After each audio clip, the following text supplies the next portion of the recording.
Un génocide est en cours à Gaza. Non. Le grand remplacement est réel. Ça dépend ce qu'on appelle grand remplacement. L'innovation sauvera la planète. Oui. L'Europe doit livrer des armes à Israël. Oui. François-Xavier Bellamy, je suis professeur de philosophie et je suis actuellement député européen pour les Républicains, chef de file au Parlement européen et candidat à l'élection européenne. Les Républicains et Reconquête, c'est presque pareil. Non. Si tu veux la paix, prépare la guerre. Bien sûr. Le défi climatique est le plus grand enjeu européen. L'un des plus grands enjeux. L'islamisme est la plus grande menace pour l'Europe. L'une des plus grandes menaces. Il faut une armée de défense européenne. Non. Le catholicisme devrait être revalorisé en Europe. Comme une racine de l'Europe, oui. Si les Républicains n'existaient pas, je serais probablement chez Reconquête. Mais les Républicains existent. J'ai voté contre l'interdiction des voitures thermiques au Parlement européen. Oui. La France a besoin d'immigration. Non. Valérie Ayé est de gauche. Oui. Il faut expulser tous les criminels et délinquants étrangers. Oui. Je suis gaulliste. Oui. Ma liste est la seule qui est vraiment écolo. Oui. L'immigration attise des conflits communautaires. Oui. Jordan Bardella va gagner les élections européennes. On verra. Il y a des quartiers en France où la République n'est plus. Oui. Je suis fier d'être allié au parti d'Angela Merkel au Parlement européen. Angela Merkel n'est plus en politique aujourd'hui. Je soutiens une Union européenne libérale. Ça dépend ce qu'on appelle libéral, mais oui, on a besoin de liberté aujourd'hui. Mon parti est en décalage avec mon groupe au Parlement européen. Non.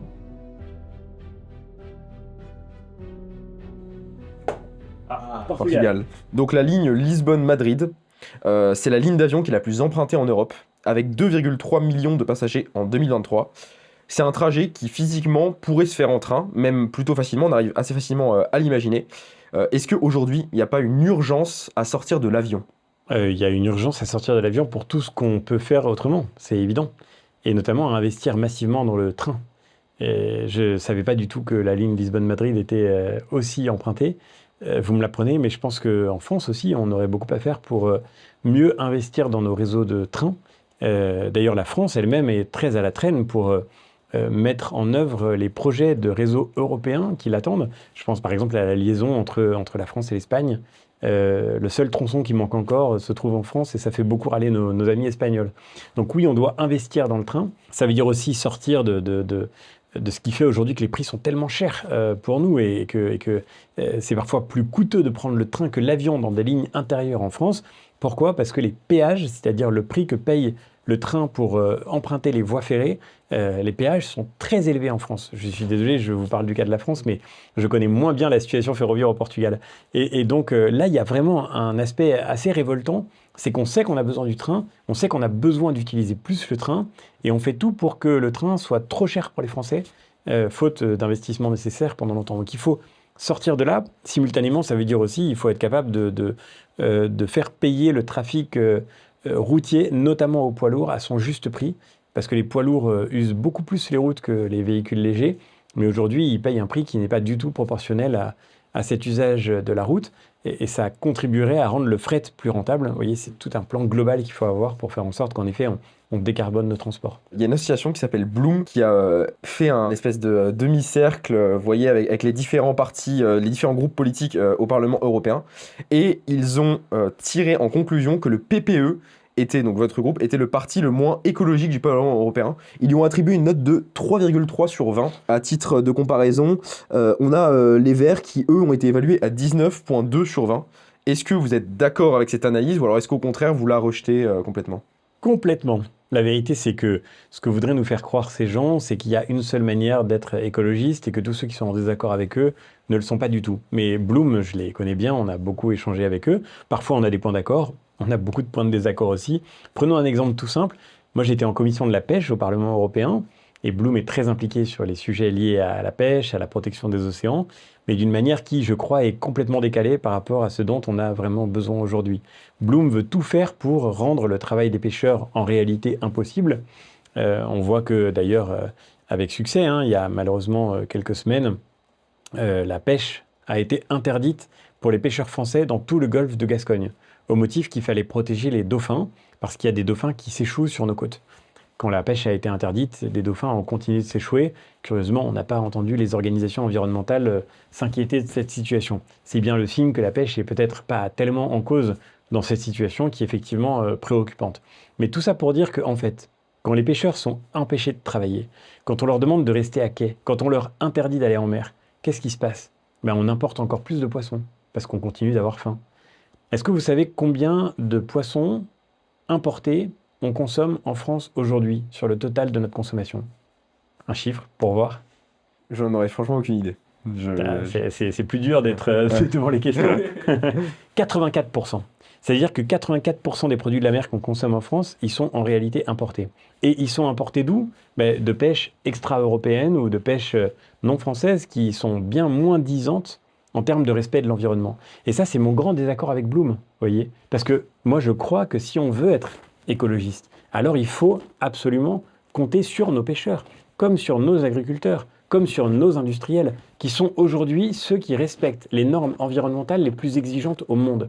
À chaque fois qu'on fait quelque chose qui les empêche de travailler, en réalité, on se prépare à importer ce qu'on ne produit plus nous-mêmes. Et donc, on offre des parts de marché à une production qui, en réalité, contribue beaucoup plus à la destruction de l'environnement. C'est encore plus vrai pour l'océan, parce que l'océan, c'est une responsabilité collective. Les poissons, ils n'ont pas de papier d'identité, et donc ils circulent un peu partout. Et c'est pas parce que nous, on arrête de travailler qu'en réalité, on n'a plus d'impact sur l'environnement. Notre impact, il se trouve dans le fait qu'on devient complice de cette production étrangère qui est beaucoup moins disante du point de vue environnemental. Donc le sujet, c'est pas comment on détruit notre activité économique, mais c'est comment on arrive à faire partager notre modèle. Et moi, je crois que Bloom se trompe de combattre ce point de vue-là. Et moi, je prétends pas mettre des notes de vertu écologique aux gens qui ne sont pas d'accord avec moi. Je pense que la démocratie, ça consiste à assumer qu'on peut avoir des causes communes, mais des manières différentes de se battre pour des mêmes causes. Moi, je crois à l'environnement, je crois à la protection de la mer et des océans, mais je crois qu'on y arrivera, comme les pêcheurs en sont convaincus eux-mêmes, qu'avec eux et jamais contre eux. Alors selon Bloom, l'une des raisons pour lesquelles le PPE est si mal classé, c'est aussi parce que vous avez voté avec le RN pour la fin des voitures thermiques et la promotion des voitures électriques. Excellent exemple. On a voté contre le 100% électrique. Mais moi, je demande à Bloom, est-ce que vous êtes si content que ça d'avoir fait un tel cadeau à la Chine? Parce que la vérité, c'est que la Chine, c'est le pays qui a 10 ans d'avance sur nous en matière de moteurs électriques.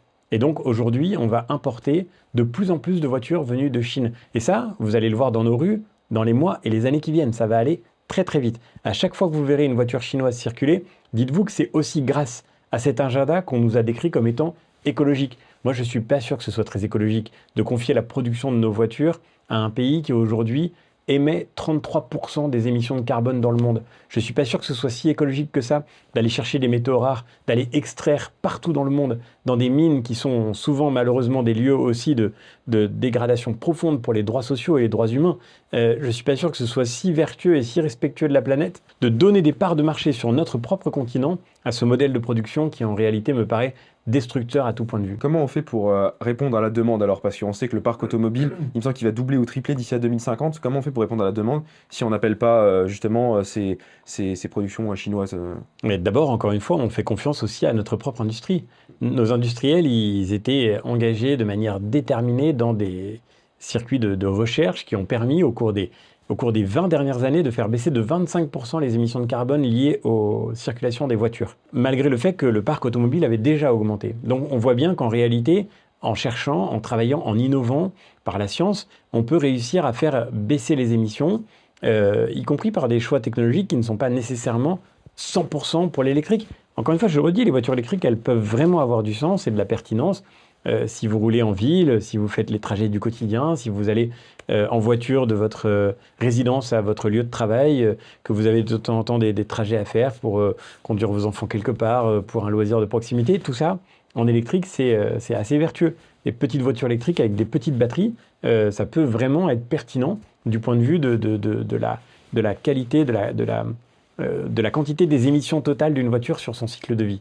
Mais si on veut faire du tout électrique, ça veut dire si on veut que même les longues distances se fassent exclusivement en électrique, ça pose beaucoup de problèmes d'infrastructure, ça pose des problèmes de coûts, ça pose des problèmes de poids des véhicules, ça pose énormément de questions, ça a évidemment un impact social, parce que ça coûte beaucoup plus cher d'acquérir un véhicule, ça a un impact social, parce que ça va détruire des emplois dans nos pays, parce que c'est le sujet sur lequel la Chine a le plus d'avance sur nous, mais c'est surtout un impact environnemental, et c'est ça l'aberration. Pendant le débat auquel vous avez participé, qui était animé par Monsieur Jean Covici, vous avez souvent parlé de croire en l'innovation.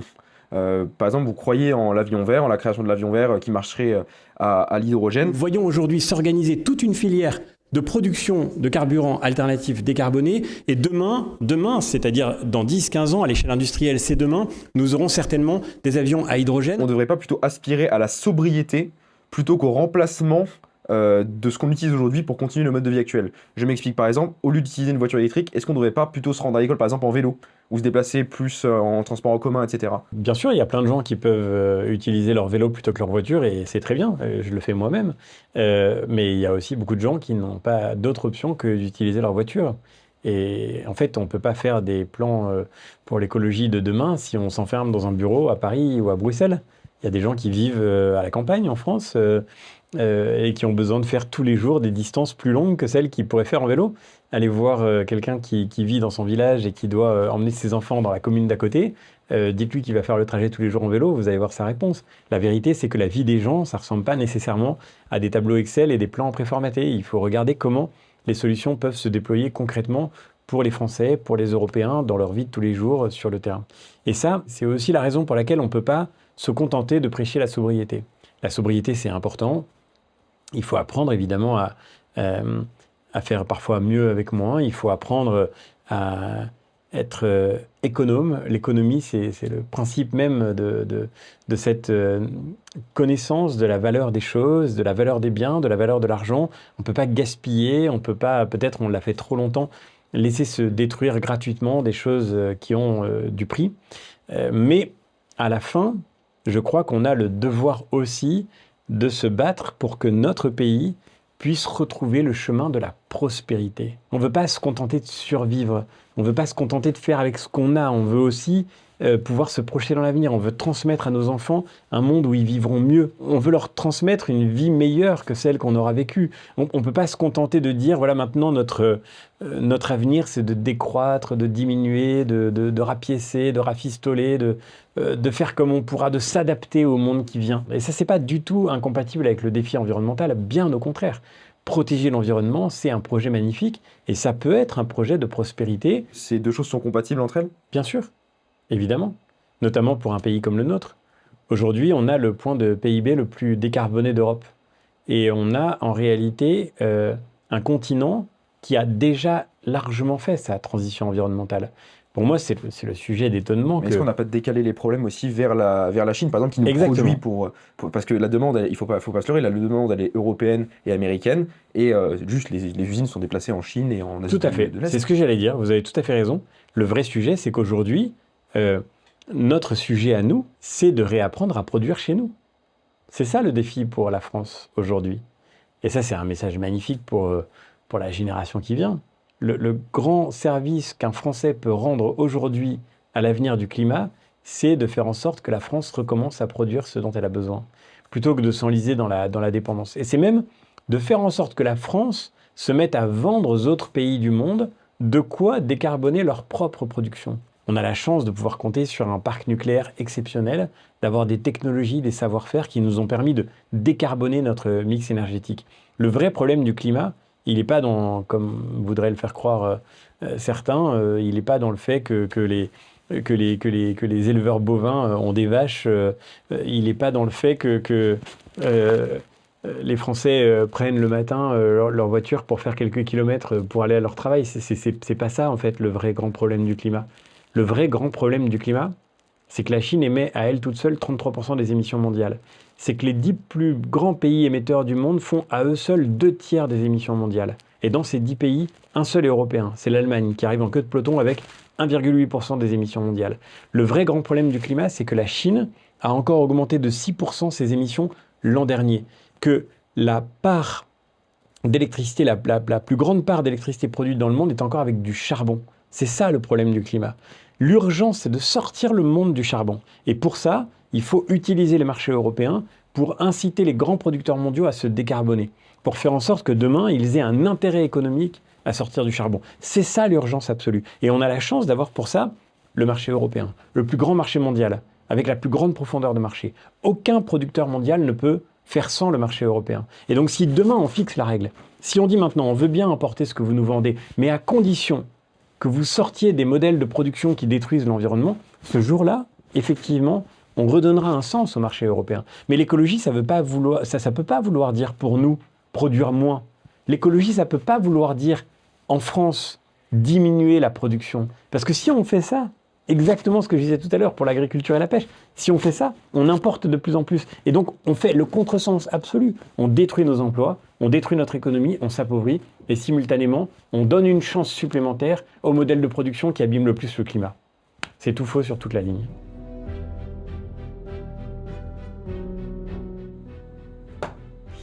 Ok, on est tombé sur l'Allemagne. Dans le oui-non, vous m'avez affirmé que vous n'étiez pas en décalage avec votre groupe au Parlement européen.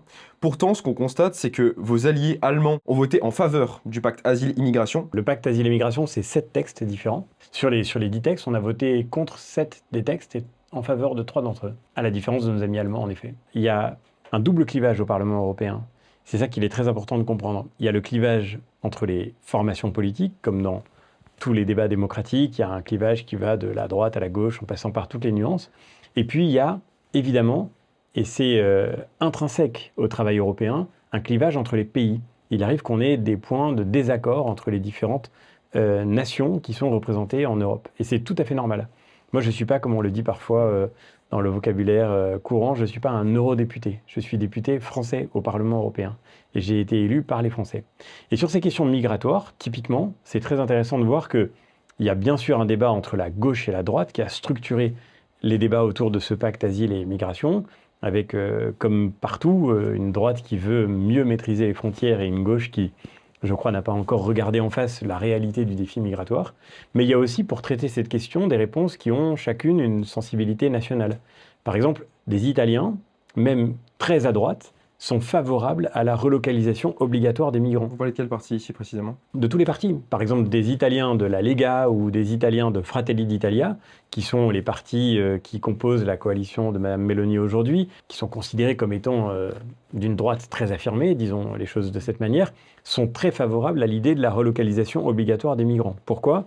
Parce que forcément, quand vous êtes italien, vous avez évidemment intérêt, vous avez envie que votre pays ne soit pas le seul à porter le poids d'une immigration illégale qui vient sur votre sol. Je comprends très bien des Italiens de défendre l'idée de la relocalisation obligatoire des migrants. Mais moi, qui suis député français, c'est une idée qui me paraît catastrophique pour mon pays et pour l'Europe.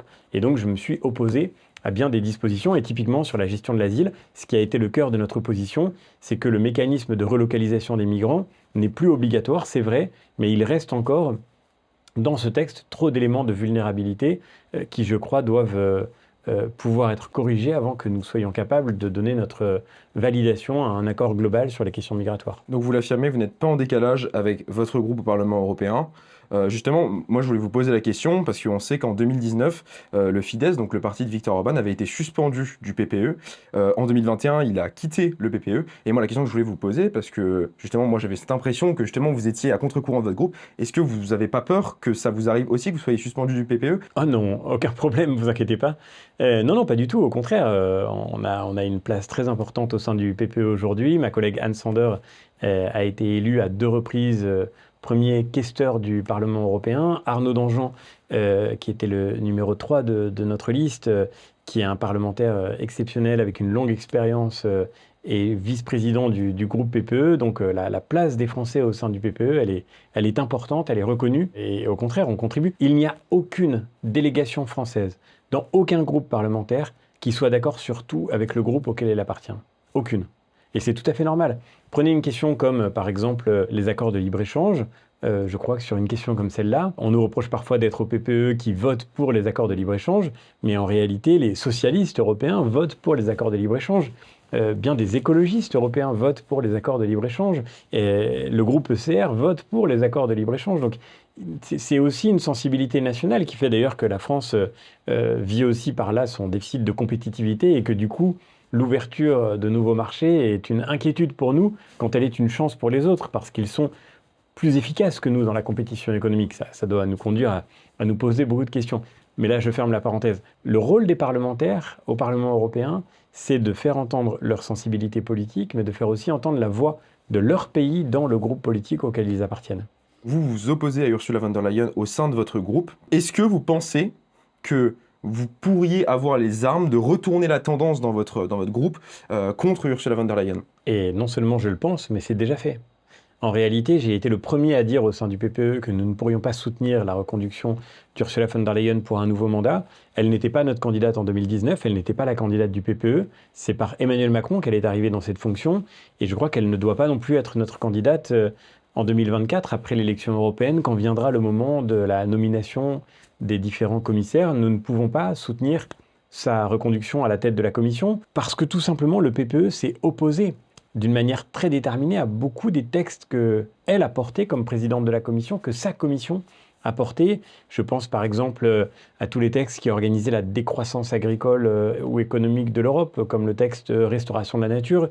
Je pense au combat très déterminé que nous aurons mené contre la Commission européenne pour que le budget européen puisse financer des infrastructures physiques, des murs aux frontières extérieures de l'Europe, là où c'est nécessaire. Et la Commission s'y est refusée avec beaucoup de détermination. Donc, sur ces sujets, nous avons eu de vrais désaccords, de vraies divergences avec la Commission européenne. Et je pense qu'il est nécessaire d'en tirer les conséquences aujourd'hui. On pourrait citer beaucoup d'autres exemples. J'ai été le premier à le dire, mais le moins qu'on puisse dire, c'est que nous avons été largement rejoints, puisque le congrès qui a eu lieu à Bucarest, en Roumanie, pour réunir tout le parti PPE à la veille de l'élection européenne, a été l'occasion de voter sur la candidature d'Ursula von der Leyen. Et sur les 801 délégués qui étaient réunis de toute l'Europe pour voter pour ce choix à faire, eh bien, seuls 400 ont soutenu sa candidature. Ce qui veut dire que tout juste plus de 50% des délégués ont décidé de ne pas donner de mandat à Ursula von der Leyen pour poursuivre dans cette fonction. Donc on a réussi, je crois, à montrer qu'elle n'était pas majoritaire au sein du PPE. Et ça, c'est parce que nous aurons mené la bataille là où elle se jouait. Et maintenant, le plus important, c'est au-delà des questions de personnes, c'est d'obtenir le changement de cap dont nous avons vraiment besoin pour engager un nouveau mandat. On voulait aussi parler un petit peu d'immigration avec vous. On était présent à votre meeting, par exemple, à Paris dernièrement. On retrouve beaucoup d'éléments de langage qui viennent de partis plus à droite que vous. Et moi, la question que je vais vous poser, c'est quelle différence vous avez fondamentalement sur l'immigration, uniquement sur l'immigration, avec Reconquête?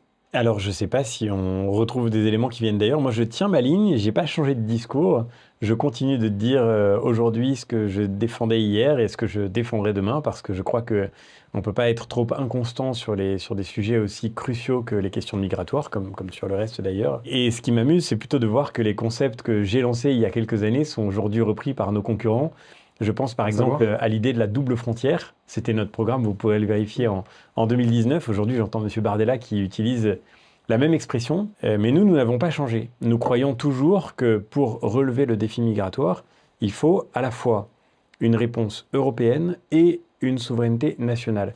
Une réponse européenne parce que les pays de première entrée qui sont aux frontières extérieures de l'Europe, ces pays-là, si demain ils sont touchés par un flux migratoire massif, ils ne pourront pas réagir seuls, ils ne peuvent pas réagir seuls, et nous en subirons, quoi qu'il arrive, les conséquences. Même sans l'Union européenne, sans Bruxelles et Strasbourg, nous sommes un continent, et ce continent, il est uni par une communauté de destin face à ce défi que représente l'immigration. Donc, il faut une réponse européenne. Financer, je le disais à l'instant, des infrastructures physiques de protection des frontières extérieures. Il faut soutenir l'agence Frontex en lui donnant un mandat clair pour qu'elle puisse faire le travail de garde-côte et de garde-frontière qui est le sien.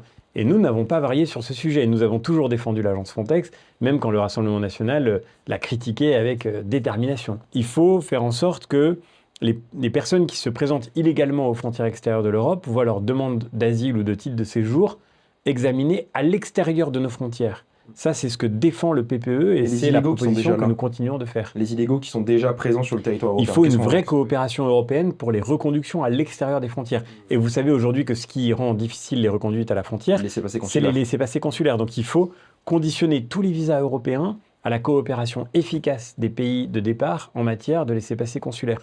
Ça, si on le fait de manière sporadique, ponctuelle, État après État, ça ne fonctionne pas et ça crée des vexations sans avoir de vrai effet. Mais si demain on dit à des pays qui ne sont pas coopératifs, vous n'aurez aucun visa dans aucun pays européen, tant que vous ne montrerez pas que vous êtes prêt à réadmettre vos ressortissants entrés clandestinement dans nos pays, là pour le coup évidemment on aura un vrai effet de levier. C'est ce que font les États-Unis. Et la vérité, c'est que c'est une arme de dissuasion massive. Parce que si vous savez que votre État sera privé de tout visa pour tous les pays européens, évidemment, vous ne pouvez pas vous permettre de vous montrer encore trop longtemps non coopératif dans cette politique de réadmission. Est-ce qu'il faut rétablir les contrôles aux frontières à l'intérieur de l'Union européenne? Parce que vous parliez de défendre les frontières extérieures de l'Europe, donc on a bien compris avec le sud de l'Europe. Est-ce qu'il faut rétablir le contrôle aux frontières à l'intérieur de l'Union européenne? Et c'est pour ça qu'on parle de double frontière, parce que nous voulons que les États membres gardent la maîtrise de leur politique nationale en matière migratoire. C'est la raison pour laquelle on s'est battu avec détermination contre le projet que voulait imposer Emmanuel Macron, le projet de la relocalisation obligatoire des migrants. C'est ce qu'ils pratiquent d'ailleurs sur le sol français de manière très régulière, en répartissant les gens qui sont entrés illégalement en France sur le sol national. Nous pensons que ce qui compte, c'est pas de répartir les migrants illégaux, mais c'est de les faire repartir et de sortir de cette situation d'impuissance plutôt que d'essayer d'en organiser les résultats. Donc il faut évidemment que nos États gardent la maîtrise de leur politique migratoire. Et ça veut dire que nos États doivent pouvoir garder la possibilité d'effectuer un contrôle aux frontières. J'étais il y a quelques jours avec Éric Ciotti à la frontière franco-italienne, près de Menton. Une décision récente du Conseil d'État, fondée sur une jurisprudence européenne, a empêché nos policiers à la frontière de repousser systématiquement les clandestins qui se présentent illégalement pour rentrer sur notre sol. Désormais, il faut pour chacun d'entre eux faire une procédure de réadmission et demander l'autorisation aux Italiens. Évidemment, c'est très long, c'est très compliqué, c'est totalement dysfonctionnel. Ça leur rend la vie impossible. Et c'est de cette situation d'impuissance qu'il faut réussir à sortir. Mais comment on fait ça à partir du moment où dans les traités européens, donc là dans l'article 67-77, il est stipulé que l'Union européenne assure l'absence de contrôle des personnes aux frontières intérieures et développe une politique commune en matière d'asile, d'immigration et de contrôle aux frontières extérieures. Et l'article 77 ajoute que l'Union développe une politique visant à assurer l'absence de tout contrôle des personnes, quelle que soit leur nationalité, lorsqu'elles franchissent leurs frontières intérieures. Donc comment on rétablit le contrôle aux frontières à partir de là? Mais comme vous le savez, il y a dans le droit européen déjà des exceptions qui sont prévues, et c'est conformément au droit européen que le contrôle aux frontières intérieures a pu être rétabli, par exemple après les attentats de 2015, au motif du risque terroriste. Ce risque terroriste, il existe encore aujourd'hui.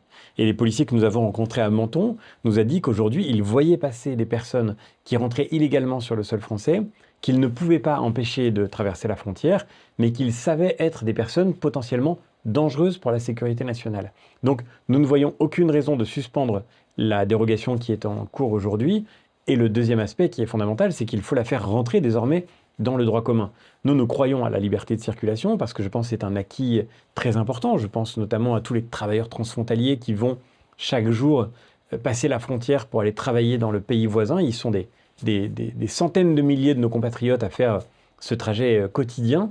Évidemment, pour eux, ce serait désastreux. On l'a vécu pendant la crise du Covid, que les frontières se referment complètement. Donc on croit à cette liberté de circulation. Mais pour que la liberté soit garantie à l'intérieur de l'espace européen, il faut qu'elle soit protégée par une vraie protection des frontières extérieures. Et tant que ce n'est pas le cas, eh bien, les États doivent pouvoir garder la possibilité d'effectuer ce contrôle aux frontières. Mais justement, ce contrôle aux frontières, comme vous le dites, ça reste quand même dans des cas exceptionnels. Donc comment on appréhende ça? Est-ce qu'on risque pas le conflit avec l'Union européenne si on a une dérogation française qui dure trop longtemps, si on ferme les frontières pendant trop longtemps? Parce que, comme je vous l'ai dit, c'est quand même pour des raisons exceptionnelles. Qu'est-ce qui est le plus grave? De mettre en danger un pays parce qu'on prend le risque de laisser rentrer sur son sol des terroristes qui vont potentiellement se livrer à des crimes de grande ampleur, ou bien de fâcher la Commission européenne?